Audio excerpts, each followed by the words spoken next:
Hello friends and my dear student, welcome to my YouTube channel. एक बार फिर से मैं एक वीडियो लेकर के आया हूँ। धमाकेदार वीडियो है, कॉन्सेप्ट में बहुत अच्छा देने वाला हूँ।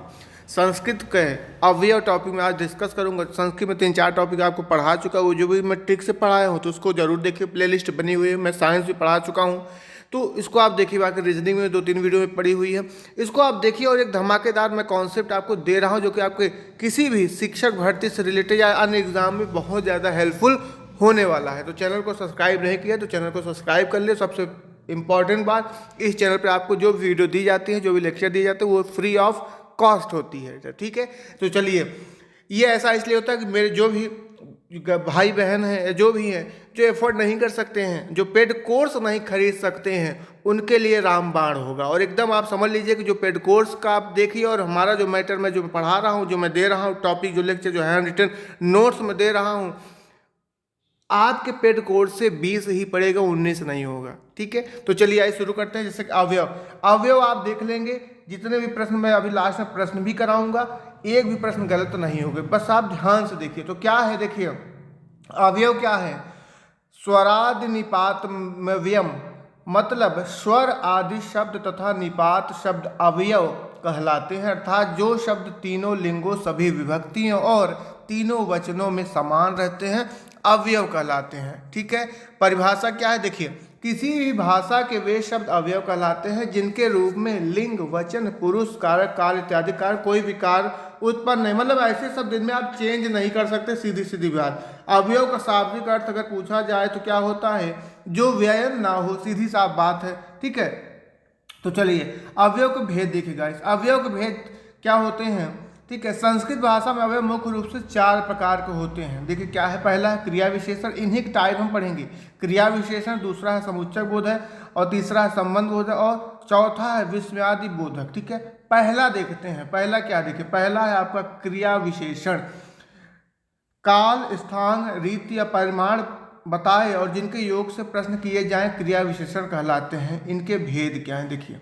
क्रिया विशेषण अवयव का पहला भेद क्या है, कालवाचक अवयव। क्या है गाइस, कालवाचक अवयव। इसमें ऐसे रहेगा कालवाचक, रीतिवाचक, स्थानवाचक, यहीं से बनता है प्रश्न। ठीक है, जैसे आपको दे देगा तदा, दे देगा, क्या दे देगा, तदा देगा, और बोलेगा तदा क्या है या कौन सा अवयव है, या यही पूछ ले कौन सा कालवाचक है, रीतिवाचक, तो ये कालवाचक अवयव है। ठीक है, किसके उसमें है, तो क्रिया आपके ये हो गया, क्रिया विशेषण के है। ठीक है, चलिए तो पहला देखिए क्या है, तो अवयव है और अर्थ है।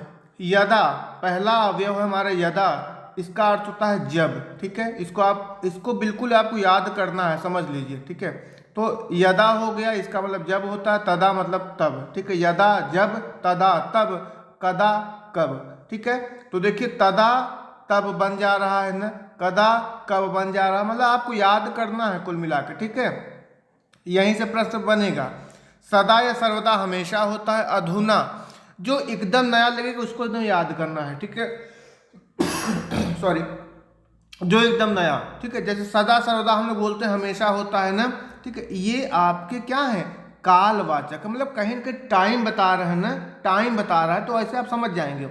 सदा सर्वदा हमेशा हो गया। अधुना आजकल। इदानीम, देखिए इदानीम क्या है, इस समय होता है। ठीक है, और संप्रति क्या है, अब होता है। और सांप्रतम इन दिनों। अद्य मीन्स आज। हा दिया है तो बीता कल, स्वह दिया है तो आने वाला कल, मोस्ट इंपॉर्टेंट है। ठीक है, इसको याद रखना है। एसम इस साल, और परुत दिया है तो परसा, मतलब लास्ट ईयर। ठीक है गाइस, चलिए आगे बढ़ते हैं। सायं एकदम समझ लेंगे, शाम का समय या संध्या का समय।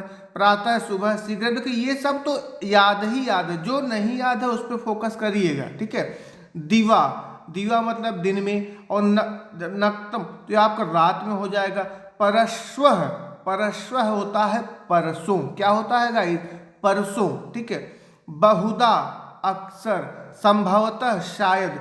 देखिए गाइस, ये जो लिस्ट है, ये लिस्ट आपको याद करनी है। कैसे याद करेंगे, जो एकदम सरल है वो तो याद होगा ही होगा, या देखने समझ जो नया दिखे। ऐसा नहीं कि आप लिस्ट इसको आप सोचे कि मैं वीडियो बढ़ा के आगे बढ़ जाऊं, यही से प्रश्न बनेगा। और कोई कुछ नहीं, पहाड़ नहीं पूछेगा, यही पूछ लेगा। चीरम पूछ लेगा क्या है, रीतिवाचक, कालवाचक, ये आपका समुच्चय बोधक क्या है, कुछ यही प्रश्न बनेगा। तो विस्मयादि बोधक ध्यान से देखिएगा, ठीक है। संभवतः, शायद हो गया। चिरम, चिराग, चिरेण या चिराय, चिरस, कुछ भी देगा, इसका मतलब देर से होता है, ठीक है। अर्थ भी पूछ सकता है, बाकी एकदा किसी सेंटेंस में ये लगा करके दे देगा। मैं भी क्वेश्चन दिखाऊंगा, ये किसी सेंटेंस में दे देगा और बोलेगा कि इसमें कौन सा अवयव है या अवयव पहचानिए, तो एकदा अवयव है, ठीक है। इस तरीके से आप फिल इन द ब्लैंक्स में देगा भी, मैं क्वेश्चन आपको आगे कराऊंगा। कदाचित का मतलब होता है कभी। तो देखिए कालवाचक में इतने थे, हमने कवर कर दिया है। अब हम दूसरा देखते हैं, स्थानवाचक। क्या है गाइस, स्थानवाचक है, ठीक है। चलिए अब स्थानवाचक देखिए क्या है। यत्र मतलब यहाँ, तत्र मतलब वहाँ, प्लेस की बात करेगा। कुल मिला के इसमें क्या है, प्लेस की बात करेगी। जैसे यहाँ आओ तो प्लेस की बात है ना, वहाँ जाओ प्लेस है। कहाँ जा रहे हो, कुत्र, तो कुत्र या क्व, कहाँ। अत्र मतलब यहाँ, सर्वत्र, सर्वत्र सब जगह, पता ही है। अंतः का मतलब होता है भीतर, बहि का मतलब बाहर। ये तो समझ रहे होंगे, अंतः कोण, बहि कोण ना, ऐसे पढ़े हैं ना, ठीक है। तो वही है ये। और अंतरा का मतलब मध्य में, ठीक है। और उच्चय का मतलब जोर से। नीचे या अधः मतलब होता है नीचे। समया, निकषा या पार्श्वी, ठीक है। पार्श्वी तो आप समझ रहे हो कि पास या नजदीक, ठीक है। लेकिन समया कहे या निकषा कहे तो भी क्या होता है, नजदीक ही होता है, ठीक है। अन्यत्र, जैसे कहते अन्यत्र चले गए तो दूसरी जगह। आरात बहुत इंपॉर्टेंट है, आरात पास या दूर, ठीक है गाइस। चलिए आगे और देखते हैं। ततः, ततः का मतलब क्या होता है, ततः वहां से। और इत, ततः का मतलब इधर या उधर, ठीक है। अभितः का मतलब सामने, ठीक है। आगे देखते हैं। अग्रे या पुरतः आगे होता है, परितः होता है चारों ओर, ठीक है, चारों ओर। अब हम क्या देखेंगे, अब रीतिवाचक, ठीक है। स्थानवाचक हो गया, अब रीतिवाचक, ठीक है। रीतिवाचक क्या है, चलिए यहां पर क्या होगा कि शनहे, शनहे धीरे, ठीक है। पुनः, भूयः या मुह, ये भी होता है फिर। यथा मतलब जैसे। तथा मीन्स वैसे। सहसा अकस्मात, अचानक, याद ही होगा। सम्यक ठीक से, देख लीजिए सम्यक ठीक से। असकृत का मतलब होता है बार बार। और कथंचित या कथंचन किस प्रकार या किसी प्रकार, ठीक है। और अजश्रम मतलब लगातार। इत्यम का मीन्स इस प्रकार, और एवं का भी मतलब इस प्रकार ही होता है। तो अजश्रम का मतलब लगातार होता है, ठीक है। चलिए आगे बढ़ते हैं। अब देखिए, अब यहाँ पर लास्ट इसमें जो है इस टाइप में परिमाणवाचक हो गया, ठीक है। क्या है, परिमाणवाचक। तो परिमाणवाचक देखिए क्या है। किंचित, किंचित का मीन्स होता है थोड़ा। यावत मीन्स जितना। तावत मीन्स उतना। न्यूनतम मीन्स भी थोड़ा होता है। प्रकमन अधिक। साम्य आधा आधी। नाना अनेक, जैसे नाना प्रकार, अनेकों प्रकार। ईशत बहुत इंपॉर्टेंट है, थोड़ा या कुछ। अलम बहुत ज्यादा इंपॉर्टेंट गाइड, पर्याप्त या बेकार कह सकते हो, ठीक है। अलम मीन्स पर्याप्त भी होता है, बेकार भी होता है, वो सेंटेंस पे उस पर डिपेंड करता है क्या पूछा। केवलम का मतलब केवल होता है। कृतम का वश या काफी। और भ्रशम का मतलब होता है अधिकाधिक, ठीक है। और अब है इसमें प्रश्नवाचक अवयव। क्या है, प्रश्नवाचक अवयव। देखिए कदा मीन्स कब, इसमें क्वेश्चन दिखेगा तो आप समझ जाएंगे। कदा मीन्स कब। अथ किम मतलब हाँ तो क्या। किमर्थम किस लिए। आगे बढ़ते हैं। क्व या कुत्र कहाँ। कुतः कहाँ से। कथम क्यों। किम क्या, ठीक है। ये हमने पहला टाइप कवर कर लिया। क्रिया विशेषण में इतने थे। अब हम देखेंगे समुच्चय बोधक अवयव, ठीक है। समुच्चय बोधक अवयव वे शब्द होते हैं जो अवयव शब्द पदों या वाक्यों को जोड़ने का काम करते हैं। कंजंक्शन इंग्लिश में आप पढ़े हैं, जंक्शन मीन होता है जोड़ना, ठीक है। तो जोड़ने वाले शब्दों का हम देखेंगे क्या है। देखिए जैसे च या तथा, तो इसका मतलब होता है और, यही पूछेगा। ऐसे देखिए एक चीज समझ लीजिए कि जैसे किम दे दिया तो किम पूछेगा कि ये क्या है, क्रिया विशेषण है, समुच्चय बोधक है, मनुसूचक है, या सम्य या आपका अन्य प्रकीर्ण है, इस तरीके से। तो आप एकदम इसको याद रखना है, ठीक है। किम अगर है, किम है तो किसका है, ये प्रश्न का है ना, प्रश्न कर रहा है। और समुच्चय बोधक जैसे आपका च दे दिया च, तो आप क्या हो जाएगा, ये समुच्चय क्योंकि जोड़ने का काम कर रहा है ना। ही या यतः क्योंकि होता है, वा या अथवा या होता है, यत का मीन्स की, और अप का मीन्स होता है भी, अतः इसलिए, तू तो, यदि चेत अगर, तदा तो, परम परंतु किंतु लेकिन हो जाए, यद्यपि हालांकि, तथापि फिर भी। नेक्स्ट देखिए, अपितु बल्कि, अन्यथा नहीं तो, किवा किव अथवा, और अपरंच और भी, और तहिर तो होता है। अब हम देखते हैं तीसरा है संबंध बोधक, ठीक है, क्या है, संबंध बोधक अवयव है, ठीक है गाइस। चलिए, संबंध बोधक अवयव वे शब्द होते हैं जो वाक्य के अंतर्गत संबंध भाव को दर्शाते हैं। मतलब क्या है, जैसे यावत तो जब तक, ठीक है, यहाँ पे क्या होगा, जब तक, ठीक है, जब तक, ठीक है, यावत का मतलब जब तक, ठीक है, और तावत का मतलब तब तक, ठीक है, यावत का जब तक, तावत का तब तक, ठीक है, और हो गया पर्यंतम का मतलब पर्याप्त तक, अंतरा या बिना, बिना ही हो जाएगा, यथा यथा जैसे जैसे, तथा तथा वैसे वैसे, प्रत्युत उल्टे, युगपत एक साथ, समनान समनतात चारों ओर से। अब हम देखते हैं विस्मयादिबोधक अवयव क्या है गाइस, विस्मयादिबोधक अवयव, और इसको जो आपके मन के भावों को क्या है, देखिए, जो वाक्य में विस्मय, निराशा, घृणा आदि, आदर, सुख, दुख, हर्ष, विषाद आदि, मतलब जो मन के भावों में जो उत्पन्न होते हैं, मन के भाव, ठीक है, ठीक है, वही हैं, ठीक है।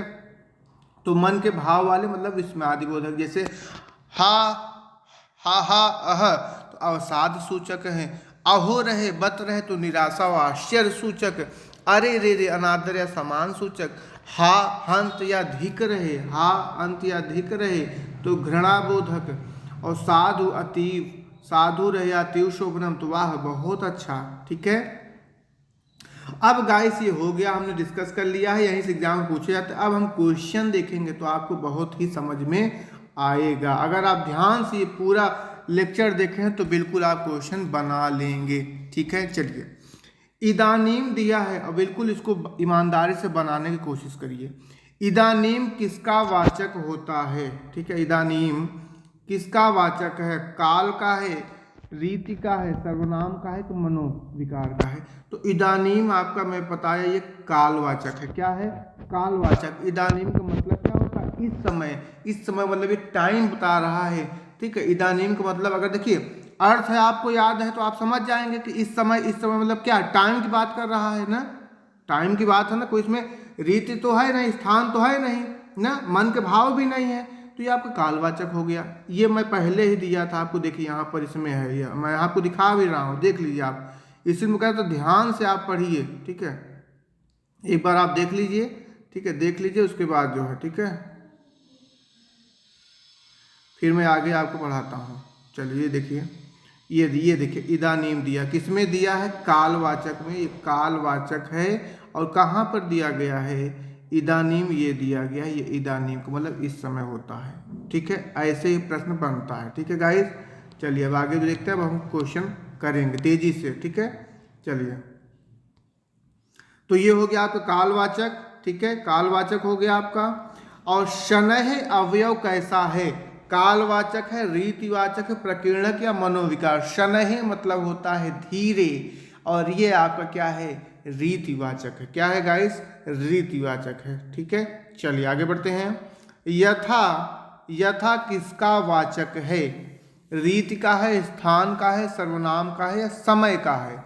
तो यथा का मतलब भी होता है जैसे, और यह भी क्या है, रीतिवाचक का उदाहरण है यथा, ठीक है। चलिए, किनके रूप सभी लिंगों, वचनों, विभक्तियों में एक समान रहते हैं, एक समान मतलब चेंज नहीं होता है, तो बिल्कुल समझ रहे होंगे आप, अवयव, ठीक है। आगे बढ़ते हैं। चलिए, जो विशेषण किसी काल का बोध कराते हैं उन्हें क्या कहते हैं, तो जो काल का बोध कराते हैं उन्हें बिल्कुल सही कालवाचक क्रिया विशेषण कहते हैं। जो स्थान का बोध कराएंगे स्थानवाचक, और जो रीत तो रीतिवाचक, ठीक है। चलिए आगे बढ़ते हैं। 5 प्रश्न मोस्ट इंपॉर्टेंट, आपने देखा किस तरह पर पूछा था, आगे देखते हैं क्या है। अब आगे बढ़ते हैं, क्या है देखिए। ये नूनम त्वम उत्तीर्ण भवम, नूनम त्वम उत्तीर्णम भवम, यहाँ अवयव है। कौन सा यहाँ पर अवयव है? कौन? इस जो शब्द दिए गए हैं इनमें कौन अवयव होगा? नूनम होगा, भव होगा, त्वम होगा कि उत्तीर्ण होगा? तो नूनम आपका यहाँ पर क्या है? नूनम आपका अवयव होता है। ठीक है गाइस, क्या है? नूनम आपका अवयव है। ठीक है, चलिए। तथापि अवयववाचक है। तथापि कैसा अवयव है? तथापि होता है, इसका मतलब क्या है? तथापि क्या, देखिए काल तो होगा नहीं, ये टाइम की बात तो कर नहीं रहा है, समझ रहे हैं? ठीक है। रीत भी नहीं है, रीत भी नहीं है। ठीक है, अब ये क्या हुआ? आप देखिए विस्मय या समुच्चय, तो तथा में विस्मय तो दिख नहीं रहा, बिल्कुल समुच्चय हो जाएगा कि नहीं? ऑप्शन भी कट करके हम देख लेंगे। हालांकि तथा का मतलब क्या होता है? फिर भी होता है, और फिर भी क्या है? समुच्चय है। ठीक है, चलिए आगे बढ़ते हैं। दिष्टिया अवयव है। दिष्टिया कैसा अवयव है? तो दिष्टिया आपका क्या है? स्थानवाचक हो जाएगा। ठीक है, स्थानवाचक। अब देखिए धिक, धिक अवयव किसका बोधक है? मन के भावों का है, काल का है, रीति का है, समय का है। ठीक है, तो मन के भाव मतलब किसमें? विस्मयादि बोधक में बताया ना कि विस्मयादि बोधक जो मन के भाव, जो सडन फीलिंग आती है। ठीक है, तो धिक वही मतलब ये घृणा बोधक इसका होता है, तो इसका हो जाएगा मन के भावों में ये हो जाएगा। ठीक है, ए ऑप्शन आपका सही है। आइए नेक्स्ट क्वेश्चन देखते हैं। अरे अवयव सूचक है, ये क्या है? कौन सा है? अवज्ञा है, दया है, संबोधन है या विस्मय है? ठीक है, तो अरे क्या है? अवज्ञा सूचक है। ठीक है गाइस, अवज्ञा सूचक है। आइए आगे बढ़ते हैं। और ये विस्मयादिबोधक में ही आता है, विस्मयादिबोधक के अंतर्गत ये अवज्ञा है। ठीक है, आगे बढ़ते हैं। बत अवयव सूचक है। बत, तो बत क्या है भाई? तो बत क्या है? ये दया का भाव देता है, ये भी आपके विस्मयादिबोधक है, मतलब दया का है। ठीक है, चलिए। स्थानवाचक क्रिया विशेषण है। स्थानवाचक क्रिया विशेषण क्या रहा है? ये अधुना है, अत्र है, इव है, अतः है। तो अत्र मतलब होता है यहाँ, यही आपका सही हो जाएगा बी ऑप्शन। अत्र मीन्स यहाँ, और इस प्लेस बता रहा है। ठीक है, आगे बढ़ते हैं। हुतम अवयव किसका बोधक है? हुतम, हुतम आपका काल बोधक है। ठीक है गाइस, क्या है? काल बोधक है। आगे बढ़ते हैं, आगे देखिए 14वां। अध अवयव किसका बोधक है? अध, अध का मतलब होता है नीचे, और नीचे मतलब क्या? प्लेस बता रहा है ना, जैसे नीचे बैठो तो नीचे, अध मतलब होता है नीचे, ये आपका प्लेस है, स्थानवाचक हो गया। ठीक है गाइस, लास्ट क्वेश्चन है। संस्कृत में जिन शब्दों के रूपों में कभी कोई परिवर्तन नहीं होता उसे कहते हैं, तो कोई परिवर्तन नहीं होता तो उसे क्या कहते हैं? अवयव कहते हैं। ठीक है गाइस, तो अगर अच्छा लगा हो तो सपोर्ट करिए, और भी मैं आगे वीडियो लेकर के आऊँगा और बहुत गजब कॉन्सेप्ट और ट्रिक्स से। मिलते हैं नेक्स्ट वीडियो में, तब तक थैंक यू सो मच।